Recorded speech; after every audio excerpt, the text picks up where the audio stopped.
আসসালামু আলাইকুম।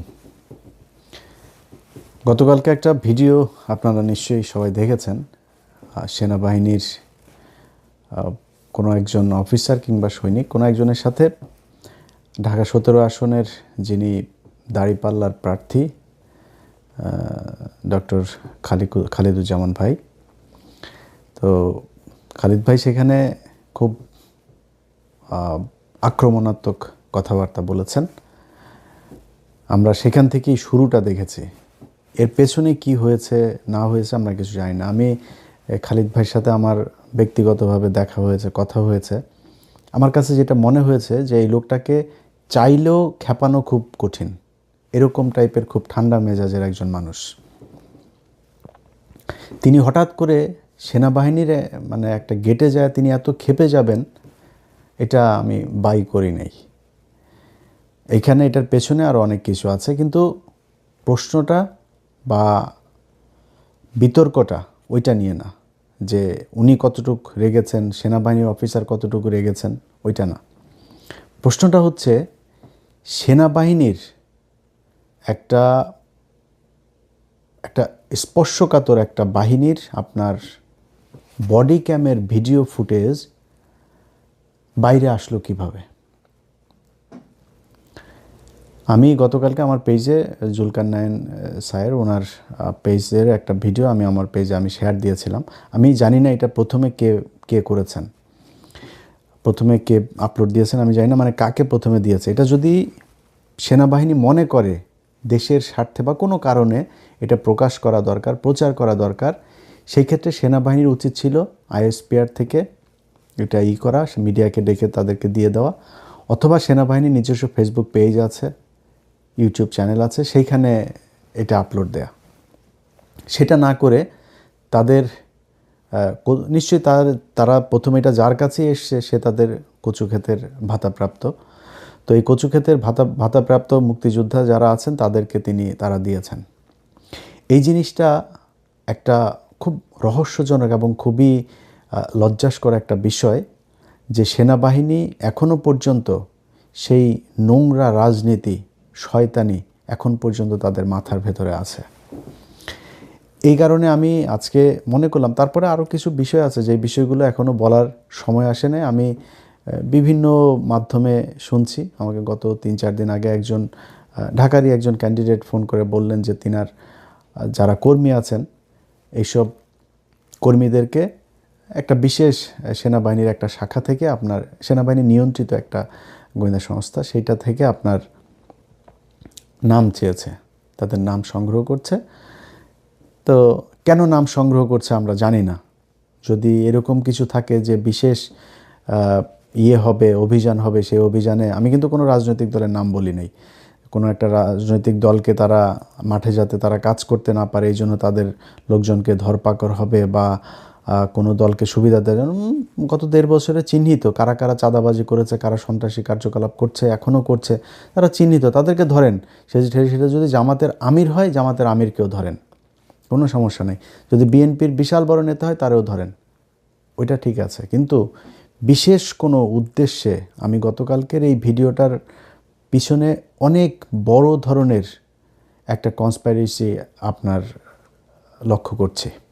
আমার সন্দেহ হচ্ছে যে তারা কিছু একটা হাসিল করার জন্য এই কাজটা করেছে। আদারওয়াইজ সেনাবাহিনীর আমি যেটা শুনলাম, এই ভিডিওটা গত আরও প্রায় মাসখানেক আগের, অনেক দিন আগের। তো সেই ভিডিওর হঠাৎ করে এসে তারপরে সেনাবাহিনী ছাড়বে, এবং সেনাবাহিনীর বডি ক্যামের ফুটেজ তো আর যেখানে সেখানে পড়ে থাকে না, তাই না? এটা যে সে চাইলো আর বের হয়ে গেল, এরকম তো হইতে পারে না।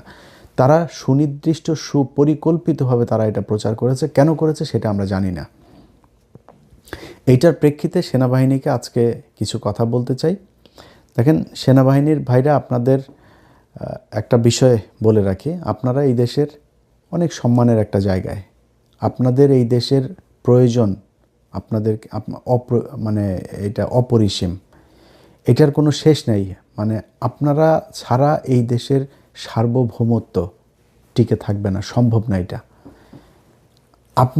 আপনাদের জাউরামির কারণেই গেল 15 বছর এই দেশের সার্বভৌমত্ব ছিল না। আপনি নিজের সম্মান চাবেন আর শয়তানি করবেন, দুইটা একসাথে আপনি পাবেন না। হ্যাঁ, এটা আপনারা অনেক আগে থেকেই করেছেন। 111 থেকে আপনারা জাউরামি শুরু করেছেন। 111-এ আপনাদের সেনাবাহিনীর যেসব অফিসারদের সন্তানদেরকে বলতে চাই, বাবা তোমাদের বাবা যদি নাকি তোমার বাবার যেই বেতন, সেই বেতনের চাইতে যদি বেশি সম্পত্তি তোমার ঘরে থেকে থাকে, তাহলে বুঝবা তোমার বাবা চুরি করেছে। যারা 111-এ ব্যবসায়ীদেরকে ডেকে ডেকে নিয়ে তারপরে তাদের কাছ থেকে চাঁদাবাজি করেছে, এত ভাব মারার কিছু নাই। আপনারা গত 15 বছরে আপনাদের সেনাবাহিনীর অফিসারদের বউ, আপনার সেনাবাহিনীর অফিসার মেয়ে, মা, সন্তান, তাদেরকে ধর্ষণ করিয়েছেন ইন্ডিয়ান গোয়েন্দা সংস্থার লোকজনকে দিয়ে। কোথায়? এই পিলখানায়।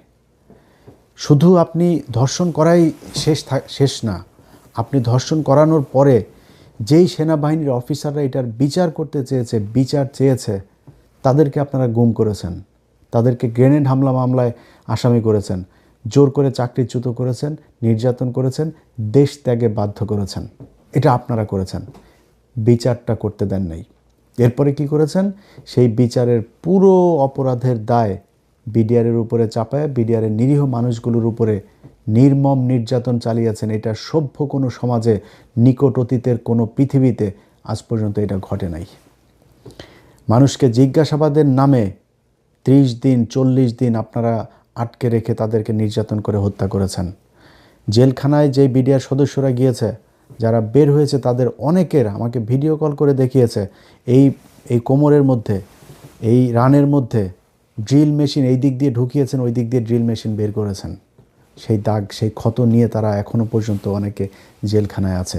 ক্যান্সারের রোগী, মা মারা গিয়েছে, বাবা মারা গিয়েছে। আজকে আওয়ামী লীগের একজনের এই আপনার স্ত্রী মারা যাওয়ার পরে সন্তানকে নিয়ে খুবই খারাপ জিনিস। এটা খুবই মানে কি বলবো, যে একটা মানে কষ্টের একটা চিত্র, যে একজন মা তার সন্তানকে নিয়ে তারপর সুইসাইড করেছে। কিন্তু আপনি কি জানেন, এই ছেলে এই নারীকে ছাড়া তার আরও 2-3টা বউ ছিল। এই নারীর কাছে সে আসতো না, এই নারীর সাথে তার সম্পর্ক এমনিতেই ছিল না। তার পরিবারের লোকজন ওই মেয়েকে করতো, নির্যাতন করতো। সেই নারী মারা গিয়েছে এই পারিবারিক সমস্যার কারণে।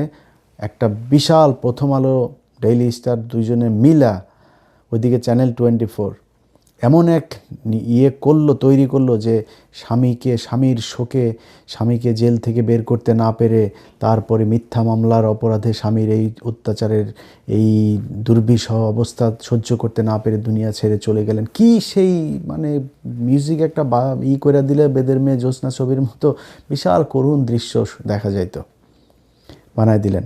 কিন্তু এই যে বিডিআররা এখনও পর্যন্ত যে জেলখানায় পড়ছে, এখন পর্যন্ত প্রায় 450 আলেম জেলখানার ভিতরে কোনো অপরাধ ছাড়া। তারা বাপ মার মারা যাওয়ার পরে তাদের প্যারোলে যাইতে দেওয়া হয় না অনেককে। সেটা নিয়ে নিউজ করেন নাই তো? কি অপরাধ তাদের? এটা আপনারা করেছেন। আপনাদের নিজেদের অফিসার নিজেরা নিজেদের ক্যান্টনমেন্টের ভিতরে লুকিয়ে গুম করে রেখেছেন। আপনারা পাহারা দিয়ে 2018 সালে একটা রাতের ভোটের নির্বাচন করিয়েছেন, 2014 সালে করেছেন ভোটারহীন নির্বাচন, 2024 সালে করিয়েছেন ড্যামি নির্বাচন। এগুলো আপনারা করেছেন। আপনারা রাস্তাঘাট, ব্রিজ, কালভার্ট এগুলো করতে গিয়ে চুরি, বাটপারি যা আছে সব কিছু এই সেনাবাহিনী করেছে। এখন আপনারা তারপরে সম্মান চান, আপনাদেরকে সম্মান করতে হবে। সমস্যাটা কি হয়েছে শোনেন। এই খালিদুজ্জামান ভাইয়ের ভিডিও নিয়ে এক মেজর, রিটায়ার্ড, তিনি মেজর না ক্যাপ্টেন না কি যেন একজন সেনা কর্মকর্তা আর কি, তিনি এক ভিডিও বানিয়েছেন। আমি আর পিনাকি ভট্টাচার্য আমাদের কারণে সেনাবাহিনীকে নিয়ে খালিদুজ্জামান এরকম কথা বলার সাহস পেয়েছে। খালিদুজ্জামান একা না, বাংলাদেশের বহু মানুষ এইভাবে কথা বলবে। এটা ইলিয়াস পিনাকির কারণে কিনা ওই চিন্তা না করে আপনারা অপকর্ম করেন কিনা সেই চিন্তা করেন। আপনারা চান হচ্ছে কি জাউরামি যত ধরনের আছে সব করবেন, কিন্তু কেউ কিছু বলতে পারবে না। সেদিন গুজার গায়া, ওই দিন আর বাংলাদেশে ফেরত আসবে না। জাউরামি করবেন, বের হয়ে যাবে। আমি থাকবো না, আরেকজন থাকবে, কেউ না কেউ থাকবে, বলে ফেলবে। এবং এগুলো আপনাদেরকে শুনতে হবে। খালিদুজ্জামান ভাই বলেছে যে আপনারা দেশের 12টা বাজিয়েছেন। তার দেশের 12টা আপনারা বাজিয়েছেন, এটা সত্যি কথা। এটা অস্বীকার করার কিছু নাই। একজন পুলিশের সন্তান যদি নাকি কেউ দেখে, মনে করেন পুলিশের যদি অস্বাভাবিক সম্পদ দেখে, পুলিশের ছেলে মনে করেন R1 নিয়ে ঘুরছে, BMW নিয়ে ঘুরছে, চোখ বন্ধ করে বলে দেবে ওর বাপের হয়তো অন্য পারিবারিক ব্যবসা থাকতে পারে, বাপের ভাইয়ের ব্যবসা থাকতে পারে, নিজের পৈতৃক সম্পত্তি থাকতে পারে, কিচ্ছু না, পুলিশের ছেলে শালা ঘুষখোরের পোলা বলে ফেলবে। সেনাবাহিনীর ক্ষেত্রে কিন্তু এটা বলতে পারবেন না, আবার ওনাদের আবার গায়ে লাগবে। কিন্তু আপনিও চোর, যাহাই পুলিশ আপনিও ঠিক তাহাই। তারা চুরি করে, আপনারাও চুরি করেন, ভাব মারার কিছু নাই। চুরি কোথায় করেন নাই বলেন? 111-এ ব্যবসায়ীদেরকে ডেকে ডেকে নিয়ে আপনারা চুরি করেছেন, করেন নাই? আপনারা এই যে কি বলে, এই ওই যে কন্ট্রাক্টারি করেন, যে এই যে কন্ট্রাক্টারি টাকা পয়সা যেগুলো কিনা করেন আপনারা, এটার হিসাব পুরোপুরি হিসাব দিতে পারবেন আপনারা? পারবেন না। সেখানে যারা যারা আছেন কী পরিমাণে টাকা পয়সার মালিক হয়েছেন এটা আপনারা নিজেরাই জানেন। তারপরে বাংলাদেশের বিভিন্ন জায়গায় মানে ওনারা তো সৎ মানুষ, ওনারা কোনো আকাম কুকাম করেন না, এই জন্য ওনাদেরকে বাংলাদেশের বিভিন্ন জায়গায় মন্ত্রণালয়, কর্পোরেশন, অধিদপ্তর, পরিদপ্তর সব জায়গার উপরের চেয়ারটা ওনাদের। ওনারা ওইটা ডিজি নয় চেয়ারম্যান, কোনো না কোনো এক ইয়ের মধ্যে তারা প্রশাসক হয়ে তারপর বসে আছে। যত জাউরামি সবাই সেনাবাহিনী করে। আপনি বাংলাদেশের যত জায়গায় যত শয়তানি, এই যে শোনেন না আপনারা ভূমিদস্যু, যত ভূমি আপনার আছে, এই আবাসন প্রকল্পগুলো আছে, সব জায়গার পেছনে হইল গিয়ে এরা হয় রিটায়ার্ড নয় আপনার সার্ভিং অফিসার, তারা আসেই আত্মীয় স্বজন দিয়া, শালা দিয়া, সুমন্দি দিয়া, ভাই দিয়া, মা দিয়া, কোনো না কোনো কিছু দিয়া, কারণে ওইখানে রেখে দিয়েছে, বউরে দিয়া এগুলো করে রাখছে। জাউরামের যত কিছু আছে, তারপরে ওনাদের নিয়ে কিছু বলা যাবে না। ভাই আপনাদেরকে আমি বলি, আপনারা মনে করেন নিজেদেরকে যে সম্মানিত জায়গায় রাখবেন, আচ্ছা আপনাদেরকে দেওয়া হয়েছে এরকম কয়েকটা জায়গার নাম আমি বলি আপনাদের। কোন জায়গায় আপনারা ঠিক করতে পেরেছেন? আপনারা তো মানে আলাদা শ্রেণী, সবসময় একটা ক্লাস্টার একটা ফর্মে থাকতে চান, তো কাজ তো করতে হবে, তাই না? আপনারা যে মানে নিজের আলাদা কিছু করেছেন এটা তো আপনাকে বুঝাইতে হবে। আপনি ঢাকা মেডিকেল কলেজের কি পরিচালক, একজন ব্রিগেডিয়ার হয়। ওষুধ প্রশাসন অধিদপ্তরের একজন ডিজি কি, একজন ব্রিগেডিয়ার হয়। ওই ডেস্কোর একজন কি, একজন ব্রিগেডিয়ার। ওই ডেসায় একজন আছে, ওই পেট্রোলিয়াম ইয়েতে আছে, ওই তিতাসে আছে, বিভিন্ন জায়গায় প্রথম পদটা তাদের। সিটি কর্পোরেশনের মতো চুরির জায়গাতেও ওনারা প্রশাসক বসায় রেখেছেন। বিডিআর, এমন কোনো বর্ডারের কোনো সীমান্ত, বিডিআরের ভাইরা আমার অনেক পছন্দ করে, তারপরে সত্যি কথা ভাই, এমন কোনো সীমান্তের কোনো জায়গা আছে যেখান দিয়ে কিনা মাদক চোরাচালান হয় না? এমন সীমান্তের একটা জায়গা আছে, একটা সীমান্ত আছে যেখান দিয়ে মানব পাচার হয় না, গরু পাচার হয় না, পোশাক পাচার হয় না, চিনি পাচার হয় না, লবণ পাচার হয় না? এমন জায়গা আছে? বিশেষ করে মাদক দেশ ধ্বংস করে দিচ্ছে। তো সেই বিডিআরের উপরে কারা? ওনারা। বিডিআরের অফিসার বিডিআর হইতে পারবে না, ওনারা অফিসার হবেন। অফিসারে ওনারা বাল ফালিয়ে ফেলবেন। ওনারা বিডিআরকে বিশাল সৎ এক হিসাবে, সংস্থা হিসাবে তৈরি করেছেন। ওনাদের থাকতেই হবে সেখানে, বিডিআরের মেরে সাফা করে ফেলতে হবে, নাম পাল্টাইতে হবে, পোশাক পাল্টাইতে হবে, ওনাদের পাল্টানো যাবে না, ওনারা ঠিক সে আগের মতোই থাকবেন। চ্যাটের বাল আবদুল্লাহ হয়ে গেছে। ঢাকা মেডিকেলে চুরি ঠেকাইতে পারছেন? ওষুধ প্রশাসন অধিদপ্তর, ইনসেপ্টা আছে, স্কোয়ার আছে, ব্যাক্সিমকো আছে, এত ওষুধের আমার এসেনশিয়াল কেন এত সমস্যা? মানে সরকারি ইয়েটা কেন এত হয় না কেন? এটার নাম ডাক নাই কেন? এটাতে খালি দিনকে দিন প্রতিদিন খালি মানে চুরি লসের মধ্যে যায় কেন? আপনি এই বিমানে গেলেও একই অবস্থা, সব জায়গাতে আপনারা যায় চুরি করেন। সে আগে যা চুরি হতো সেটাই করা হয়, আপনারা ভাগ দিয়ে খাইতে হবে। মানে ওনাদের অবস্থাটা হয়েছে, ওনারা ওপরের একটা পদে যাবে, যা লুটপাট করে খাবে, এই খাওয়ার ভাগ আনার জন্য যায়। কোনো জায়গায় কি আছে আপনারা ঠিক করতে পেরেছেন? বলেন, এক জায়গায় বলেন আমারে। ঢাকা মেডিকেল ঠিক করতে পেরেছেন? দালাল আছে, মানুষ চিকিৎসা পায়, সেখান থেকে দালালরা রোগীদেরকে ধরে নিয়ে যায় আরেক হসপিটালে? পারেন নাই তো আপনি বালফালা ওইখানে আসছেন কেন? ওষুধ প্রশাসন করতে পারেন, ডেস্ক করতে পারেন, ডেসাতে পারেন, ওই পেট্রোলিয়াম ইয়েতে পারেন, কোন জায়গায় পারেন আমারে যে এই জায়গাতে আপনি গিয়ে দুর্নীতি বন্ধ করেছেন? পাসপোর্ট অফিসে ধুমায়া দালালি চলে, 2 দিন বন্ধ থাকে, মিডিয়া টিডিয়া একটা টিয়ে করলে, মোবাইল কোট করলে, তারপরে আবার চলে। আপনি বন্ধ করতে না পারলে আপনি বালফালায় ওখানে আসেন কেন, যান কেন আপনি? চুরির ভাগানোর জন্য। যত জাউরামি, যত চুরি বাটপারি যা আছে সব কিছুর নেতৃত্ব দেয় এই সেনাবাহিনী। এখন আপনারা আমি ভালো কেমনে বলবো আমারে বলেন? আমি যে কথাগুলি বললাম ভাই, আপনার সাথে আমার ব্যক্তিগত কোনো সমস্যা নাই।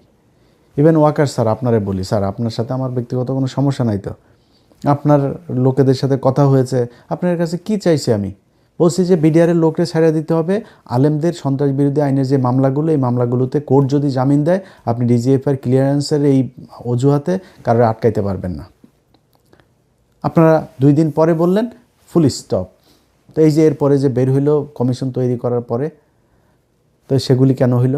আপনি না বললেন যে সব দোষ বিডিআরের। সারা দেশে সব জায়গায় যেইখানে বলবেন সবখানে। সো ব্যক্তিগতভাবে আপনার সাথে আমার কোনো সমস্যা নেই। আপনারা ভাই ভালো কাজ করেন, সেনাবাহিনীর মানুষ সম্মান করুক, আমি নিজেও এটা চাই। সেনাবাহিনীরা একটা আলাদা একটা জগতে থাকবে, তারা তাদের মতো মানে একটা অচ্যুত শ্রেণীর মতো করে থাকবে, যে এরা আমাদের বিশেষ সময় আমাদের পাশে থাকবে। ঝড়, আমার বন্যা, ঘূর্ণি, আপনার ভূমিকম্প, যুদ্ধ, এইসব সময় সেনাবাহিনী মানুষের পাশে থাকবে, ফেরেস্তার মতো এসে আপনারা আমাদের পাশে দাঁড়াবেন। আপনাদেরকে সবচেয়ে বেশি বাজেট দেওয়া হবে, সবচেয়ে সুযোগ সুবিধা দেওয়া হবে, সব দেওয়া হবে, কোনো সমস্যা নাই। যেমনি আসেন ঢাকা শহরের অর্ধেক নিয়ে আসেন, আরও অর্ধেক পুরাটা নিয়ে আনেন, কোনো সমস্যা নেই। আপনাদের জন্য আরেকটা রাজধানী বানায় দেওয়া হবে ক্যান্টনমেন্ট নামে। থাকেন, দেশের নিরাপত্তাটা তো দেখবেন। আপনার কাজ হয়েছে কার মোবাইলের মধ্যে গুতায় কে কার সাথে প্রেম করে, কার সাথে কি করে, কে বিএনপির লোকের সাথে কথা বলো, বিএনপির লোক তারেক রহমানের সাথে কে বক্তব্য দিচ্ছে, এগুলো আপনাদের কাজ। ওই অমুক টেলিভিশনে কি নিউজ যাবে না ওগুলি। এবার তোর কাজ বাংলাদেশের ভিতরে রে, তুই থাকবি বাইরের দেশের থেকে আমার দেশটাকে আমি রক্ষা করে যায়, তোর বাল আছে, কিচ্ছু আছে তোর?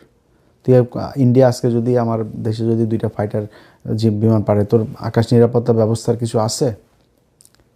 কিছু করতে পারবি? তো তোর মতো বালের সেনাবাহিনী থেকে আমার লাভটা কি? কিছুই নাই। ওনারা ভাব ধরে থাকে বিশাল একটা বালগেডিয়ার, উনি মেজর জেনারেল চ্যাটের বাল। তোর মতো চ্যাটের বাল বাংলাদেশের দরকার কি? কিছুই করতে পারে না। তারপরেও ভাই, যতগুলি আপনাদের বিরুদ্ধে ভিডিও করি, সব ভিডিওগুলোতে একটা কথা বলি, আপনারাই আমাদের স্বপ্ন। আপনাদেরকে সারা ভাই এই দেশ চলবে না। আপনাদের অপকর্মের কারণে এই কথাগুলি বলি। ভাই, আপনার সেনা প্রধান, আপনার একটা লেফটেন্যান্ট কর্নেল একটা নারীকে ধর্ষণ করেনি? আপনার শফি করে নাই? আপনার শফি, আপনার এই যে বিমান বাহিনী প্রধান একটা ছিল হান্নান, ধর্ষণ করে নাই বিমান বাহিনীর নারীদেরকে? কি আপনার সেনাবাহিনীর কাছে যদি আপনার লোক যদি নিরাপদ না থাকে, আমি নিরাপত্তা আপনার কাছে কিভাবে চাবো? আপনি আমার নিরাপত্তা কিভাবে দিবেন? এইভাবেই দেশটা চলছে ভাই। এই জায়গা থেকে বের হইতে হবে। যদি বের হইতে না চান, যেটা এখন হবে, আগে মানুষ কথা বলতো না, আপনারা নিয়ে কিছু বলতো না, এখন বলে। আপনাকে শুনতে হবে, শোনার প্রস্তুতি নেওয়া তারপরে। আর যদি মনে করেন দেশটাকে ভালোবাসেন, আসলে সেনাবাহিনীটাকে ভালোবাসেন, সেনাবাহিনীর সম্মান ফিরিয়ে আনতে চান, তাহলে ভাই ওই যে 18 সালে যেই শয়তানির পাহারা দিছিলেন না, ওইটা করা যাবে না। জেনুইন কাজ করতে হবে। নির্বাচনে কোনো ধরনের শয়তানি করার চিন্তাভাবনা মাথার থেকে ছেড়ে ফেলতে হবে। আমি বাংলাদেশের পুলিশ প্রশাসন, সেনাবাহিনীর বাইরের সেনাবাহিনীর গোয়েন্দা সংস্থাটা বললে লাভ নাই, কারণ এখানে এই যে সেলিম আজাদ এটাতে বসায় রাখছে। জাউরামির যত জাউরামি আছে, ওয়াকার যেমন এক জাউরা, ওইটা আরেক জাউরা, সব জাউরাগুলির পাশে এনে তারপরে দাঁড় করিয়েছে। এই জাউরাগুলির দিয়ে যত জাউরামি আছে জাউরামির চেষ্টা করে। 9 ডিভিশনের আসাদুল ভাই, উনি আমি যতটুকু জানি একটু ভালো মানুষ, এর আশপাশে যা আছে। আর এর বাইরে এটার পাশে যে কটা আনছে সব কটা বদমাইশ, লুচ্চা, লাফাঙ্গার, দুর্নীতিবাজ, চোর, এগুলোর এনে বসিয়েছে। এগুলো বহুত জাউরামি করার চিন্তা ভাবনা করতে পারে। তো এখন কি করতে পারে, আমি অনেক কিছুই এখনও বলার মতো সময় আসে না, এবং কিংবা বললেও এগুলো একটা ভীতি তৈরি হবে। আমি সেই ভীতি তৈরি করতে চাই না, কিন্তু একটু সজাগ রাখার জন্য বলছে অন্য গোয়েন্দা সংস্থা, রাজনৈতিক দল, তাদেরকে। যেটা হইতে পারে, ধরেন 300 আসনের রেজাল্ট হইল, এই 300 আসনের রেজাল্টের মধ্যে 200টার আসনের রেজাল্ট হয়ে গেল। এর মধ্যে দেখা গেল কোনো একটা দল 130টা আসন পেল, এক দল 70টা আসন পেল। তো যারা 70টা পেল তারা চিন্তা করলো যে 200 আসনের মধ্যে ওরা 130 পেয়ে গিয়েছে, তাহলে তো ওই 100-র মধ্যে ওরা 50 পাইলেই তো হয়ে গেল, মানে আর 20টা হইলেই তো হবে। সো তোরা তো এখানে 50টা বেশি পাবে। ওরা তখন একটা গ্যাঞ্জাম লাগাবে। এই গ্যাঞ্জামটা লাগাবে কারা? এই সেলিম আজাদ তার বাহিনী দিয়ে লাগাবে, আওয়ামী লীগের লোকজনের মাঠে নামাবে, নামায় তারপর নির্বাচনের দিন একটা বিশাল গ্যাঞ্জাম তৈরি করবে, দেশে একটা গৃহযুদ্ধ একটা ভাব শুরু হবে।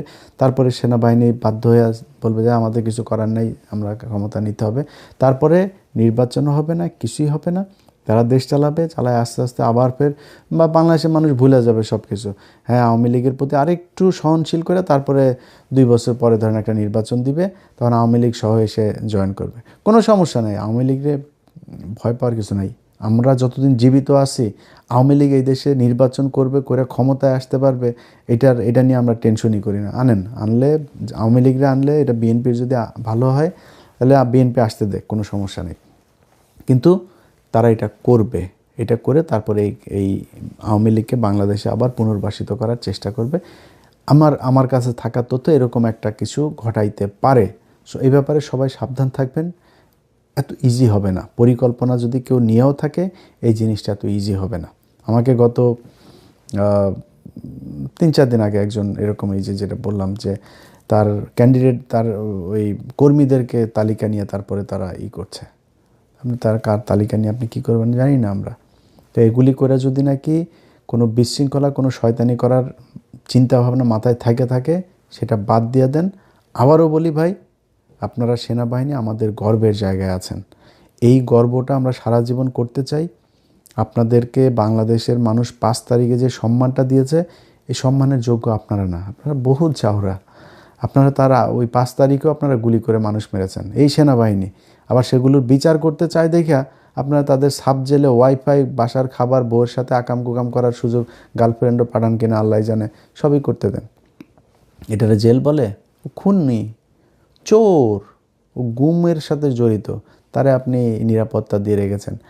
আপনাদের এই জায়গা থেকে বের হইতে হবে। অপরাধ করবেন, ওই যে তনুকে মেরেছে আপনার সেনাবাহিনীর লোক, ওই সময় ওই জায়গায় ছিল সম্ভবত এনায়েত জিওসি, তার বউ, এক ব্রিগেডিয়ার, তার ছেলে, তারা ছিল। আপনি তাদের বিচার করেন নাই, এখনও করেন নাই। বিচার করতে গেলে আপনারা সব আবার ওই ক্লাস্টার ফর্মে চলে আসেন, সব আপনাদের লোকজনের বাঁচানোর ব্যাপারে আপনারা এক হয়ে যান। জাউরামি করে সম্মান নিয়ে থাকা যাবে না, একদম পুলিশ বানায় ফেলবো। পুলিশরা যেরকম গালাগালি করা যায়, মানুষ নাম শুনলে গালি দেয় না, ঘুষখোর বলে না। পুলিশ ভাইরা রাগ করেন না, কিন্তু পুলিশ ভাই আপনারা কিন্তু ঘুষখোর, ঠিক আছে? কারণ আপনাদের জন্মটাই হয়েছে ঘুষ খাওয়ার জন্য। আপনারা এটারে কিছু মনেও করেন না। আপনারা ঘুষ খাইতেই চান। যদি আসলে ভালো হইতে চাইতেন 5 তারিখের পরে ভালো হইতেন। পুলিশে ভালো হইতে দেখেনি, সব মানে ধরেন 2% ভালো মানুষ। কারণ আপনি এটারে কী বলবেন, এটা কোনো পার্সেন্টেজে আনতে পারবেন? যে কারণে পার্সেন্টেজে আনতে চাই না, এরা 98% খারাপ, ঘুষখোর। এইটা পুলিশের হয়ে গিয়েছে। সো আর্মিও যেহেতু এরকম জাউরা, তো আর্মির এত ভালো সাজানোর কিছু নাই। তো আপনাদের এগুলো এইভাবে আস্তে আস্তে মানুষের সামনে আপনাদেরকে এইভাবে তুলে ধরা হবে। হ্যাঁ, আপনি ভালো যদি হইতে চান, ভালো কাজ করতে হবে ভাই। আশা করি ভালো কাজ করবেন। আপনাদেরকে সম্মান করতে চাই, সম্মান করব। আপনাদের বলা লাগবে না ভাই, আপনাদের পায়ে ধরে মাপ চায় ভিডিও, একদম ওপেনে ভিডিও বানাবো যদি আসলে আপনারা ভালো কাজ। কিচ্ছু বলা লাগবে না, আমার 1 টাকাও দেওয়া লাগবে না, কোনো সুবিধাও দেওয়া লাগবে না, কচু খেতিদের মতো ভাতাও দেওয়া লাগবে না, কিচ্ছু দেওয়া লাগবে না। আল্লাহর কসম করে এই ভিডিওতে বললাম, আপনাদের ভালো কাজ যেদিন দেখবো যে না আর্মি আসলেই ভালো কাজ করছে, ভালো কাজ করার চেষ্টা করছে, মাপ চাবো। যার কথা বলে খারাপ কথা বলেছি সবার কাছে একদম বাই নেমে সবার কাছে মাপ চেয়ে নিব। কিন্তু ভালো আপনারা হইতে হবে। আর ভালো যদি না হন, আগের মতো ওই ভালো হবেন না, আবার সম্মান নিয়ে থাকতে যাবেন, যা মনে চায় তাই করবেন, আপনারা কিছু বলা যাবে না, ওদিন গুজার গায়ে ভাই, ওই দিন আর বাংলাদেশে আসবে না কখনোই। আমরা অন্তত যতদিন বেঁচে আছি এটা করতে পারবে না। সবাইরে ভাতা দিয়ে আপনাদের ভাতাপ্রাপ্ত মুক্তিযোদ্ধা বানানো যাবে না। ভালো কাজ করতে হবে, ভালো কাজ করে তারপর ভালো সাজতে হবে। এই ভাতাপ্রাপ্তদের চান্দাবাজরা ভাতা দিয়া নিজের মান সম্মান রক্ষা করা যাবে না। আল্লাহ হাফেজ।